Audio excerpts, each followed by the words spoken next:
Shalom, salam sejahtera untuk Bapak Ibu, saudara-saudara sekalian, pemirsa Tabura Injil yang diberkati oleh Tuhan. Kita bersyukur kepada Tuhan karena kita masih diberikan kesempatan oleh Tuhan untuk menikmati segala kasih karunia-Nya sampai saat ini.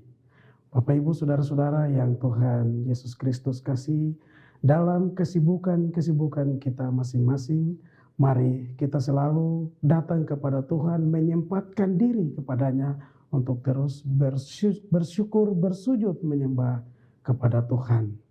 Pada kesempatan yang berbahagia ini, Bapak Ibu Saudara-saudara pemirsa Tabura Injil yang dikasihi dalam Tuhan Yesus Kristus, saya mau mengajak saudara-saudara sekalian untuk kita membaca dan merenungkan firman Tuhan yang terdapat dalam Kitab Wahyu pasal 22 ayat 1 sampai ayatnya yang kelima. Kitab Wahyu pasal 22 ayat 1 sampai ayatnya yang kelima. Namun sebelumnya, mari kita berdoa minta tuntunan kuasa Roh Kudus. Mari kita berdoa. Hanya dekat Allah saja kami tenang. Hanya kepada Dikau syukur dan hormat kami naikkan. Dan dalam tuntunan serta topangan firman-Mu, kami hidup sampai di saat ini. Untuk itu Tuhan, mari ajarlah kami untuk mengerti segala firman-Mu dan tuntunlah kami ketika kami membaca dan merenungkan firman-Mu yang akan kami baca dalam Kitab Wahyu pasal 22 ayat 1 sampai ayatnya yang kelima. Tuhan Bapa di surga, kami makhluk yang fana ingin mencari kebenaran-Mu. Untuk itu, tuntun dan ajar kami supaya kami mengerti kehendak-kehendak-Mu di dalam hidup kami ini dan melakukannya dalam hidup dan kerja kami. Tuhan tolong kami. Amin.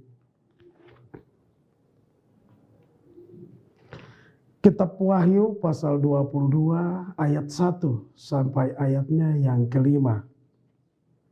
Dengan judul Yerusalem yang baru. Pasal 22 ayat 1 sampai ayatnya yang kelima berkata begini. Lalu ia menunjukkan kepadaku sungai air kehidupan yang jernih bagaikan kristal dan mengalir keluar dari takhta Allah dan takhta Anak Domba itu. Di tengah-tengah jalan kota itu, yaitu di seberang menyeberang sungai itu, ada pohon-pohon kehidupan yang berbuah 12 kali tiap-tiap bulan sekali. Dan daun pohon-pohon itu dipakai untuk menyembuhkan bangsa-bangsa. Maka tidak akan ada lagi laknat. Takhta Allah dan takhta Anak Domba akan ada di dalamnya, dan hamba-hambanya akan beribadah kepadanya. Dan mereka akan melihat wajahnya, dan namanya akan tertulis di dahi mereka. Dan malam pun tidak akan ada lagi di sana, dan mereka tidak memerlukan cahaya lampu dan cahaya matahari. Sebab Tuhan Allah akan menerangi mereka, dan mereka akan memerintah sebagai raja sampai selama-lamanya. Pujian hanya kepada Kristus kekal selama-lamanya. Bapak Ibu saudara-saudara yang dikasihi dalam Tuhan Yesus Kristus. Judul atau tema daripada renungan dari pembacaan ini adalah Yerusalem baru. Pertanyaannya adalah, siapakah yang tidak rindu pergi ke Yerusalem yang baru?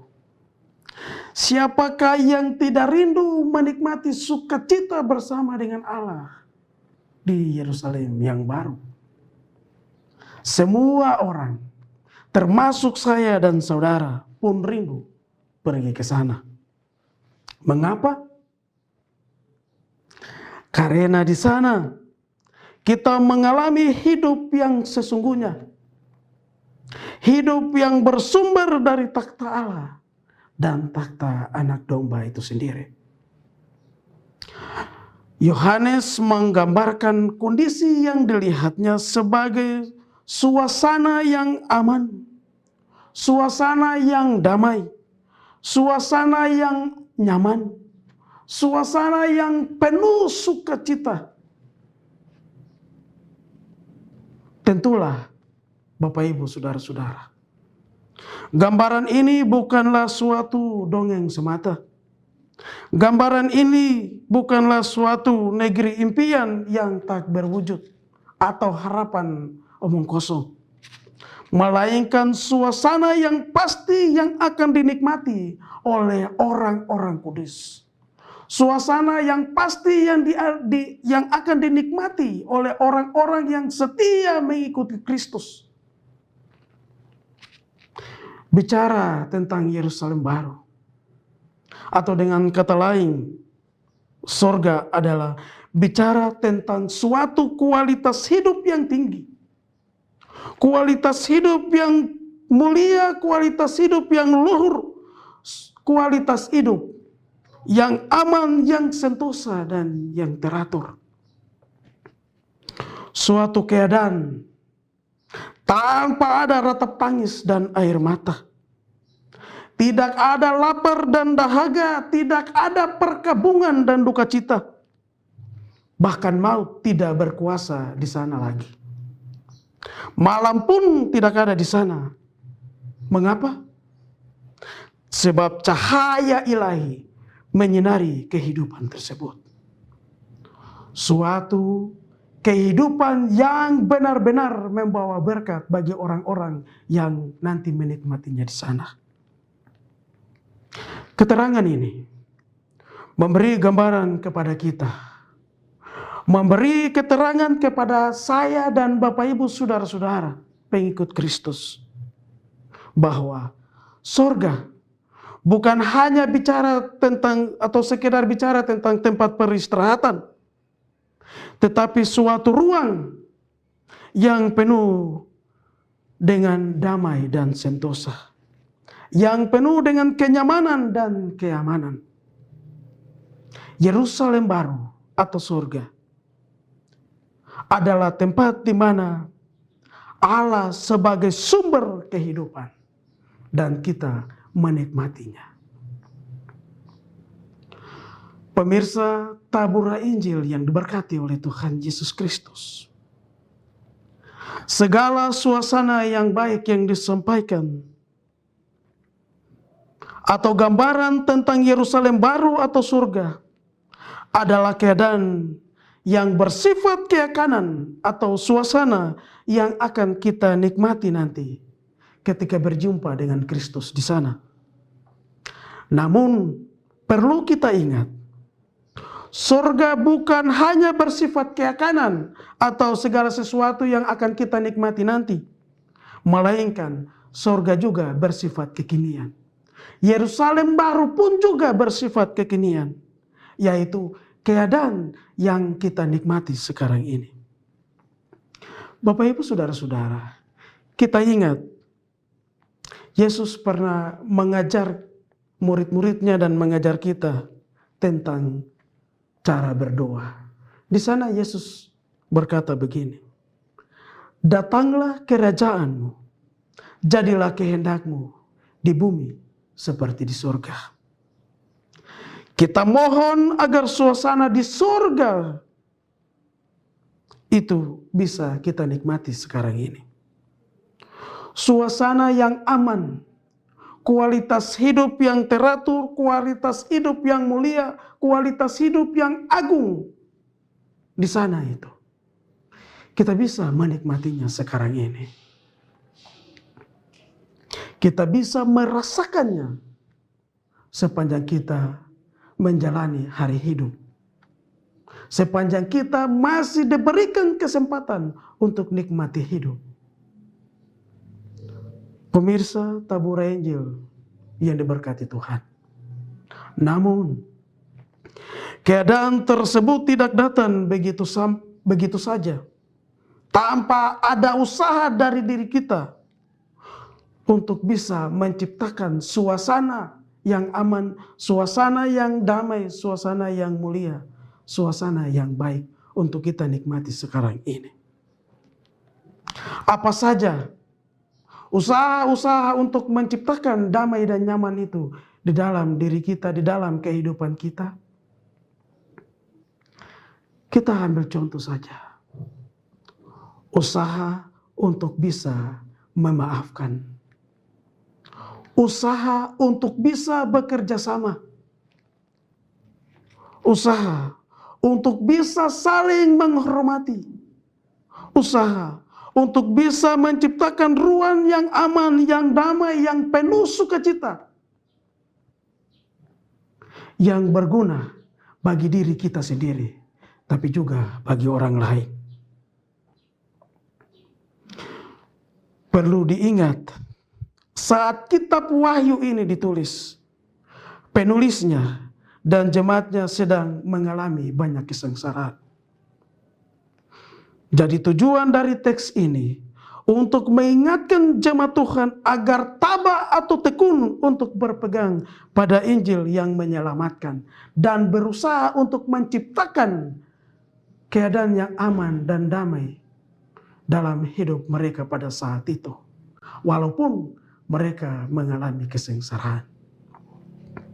Bapak, Ibu, saudara-saudara, Yerusalem baru atau surga adalah dambaan atau adalah harapan bagi saya dan Bapak Ibu untuk menikmatinya bersama Kristus di sana nanti.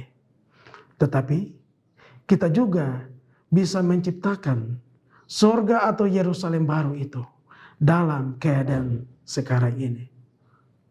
Kita bisa menikmati surga dan Yerusalem baru itu sepanjang perjalanan hidup kita, selama kita masih ada di dalam dunia ini. Yerusalem baru, tempat yang aman dan damai. Kesanalah tujuan hidup saya dan saudara. Dan Yerusalem baru, yang di sana itu kita bisa menciptakannya sekarang ini, supaya kita merasakan Yerusalem baru pada saat ini, tapi juga nanti merasakannya ketika kita berjumpa dengan Kristus di sana. Tuhan memberkati kita dengan firman-Nya. Amin. Mari kita berdoa.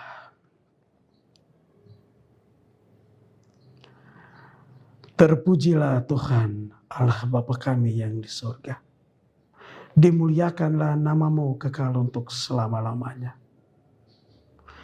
Kami rindu untuk berjumpa dengan-Mu di surga kelak. Kami rindu menikmati segala sukacita bersama-Mu di surga nanti. Namun kami minta Tuhan, damai sukacita surgawi itu pun lahir dan hadir di dalam hidup kami. Bantu kami untuk menciptakan suasana yang aman dan damai, suasana yang penuh sukacita untuk kami nikmati sepanjang perjalanan hidup kami ini. Tuhan, kami berusaha. Jika Tuhan tidak bersama dengan kami, maka usaha-usaha kami untuk menciptakan ruang dan waktu yang aman untuk kami tentulah tidak bisa. Untuk itu kami minta Tuhan hadir bersama dengan kami dan terus memberikan kekuatan kepada kami, agar hidup kami penuh dengan damai sukacita surgawi. Terima kasih Tuhan untuk firman-Mu yang sudah kami baca dalam kitab Wahyu pasal 22 ayat 1 sampai ayatnya yang kelima. Dan Roh Tuhan akan terus menolong kami untuk melaksanakan segala kehendak Tuhan di dalam hidup kami. Terima kasih Tuhan untuk firman. Ya Allah, ya Tuhan Bapa di surga. Berkati pemirsa Tabura Injil yang terus dengan setia menyaksikan acara Tabura Injil ini. Biarlah mereka terus diberkati. Kehidupan mereka terus dipenuhi dengan sukacita surgawi. Pekerjaan mereka, keluarga mereka terus diberkati oleh Tuhan. Ya Allah, ya Tuhan Bapa di surga. Dalam segala keadaan mereka, dalam keluh kesah, dalam tiap pergumulan hidup yang datangnya dari hati mereka masing-masing, yang sampai ke telinga Bapa di surga. Percaya bahwa Tuhan pasti akan menolong setiap pemirsa Tabura Injil yang terus setia menyaksikan acara ini. Terima kasih ya Tuhan, ya Bapa di surga, yang terus memberikan hidup bagi kami untuk kami nikmati, yang terus menganugerahkan kepada kami kasih karunia-Mu, yang terus memelihara dan melindungi kami sampai saat ini. Segala kehidupan kami taruh di dalam tangan kasih-Mu. Engkaulah gunung batu tempat perteduhan kami turun-temurun. Engkaulah Allah kami. Kepadamu kami berserah diri. Haleluya. Amin. Bapak Ibu Saudara pemirsa Tabura Injil, demikian pemberitaan firman Tuhan untuk kita di saat ini. Tuhan terus menyertai dan memberkati kita. Damai sejahtera Allah yang melampaui segala akal akan memelihara hati dan pikiranmu dalam Kristus Yesus dari sekarang ini sampai selama-lamanya. Amin.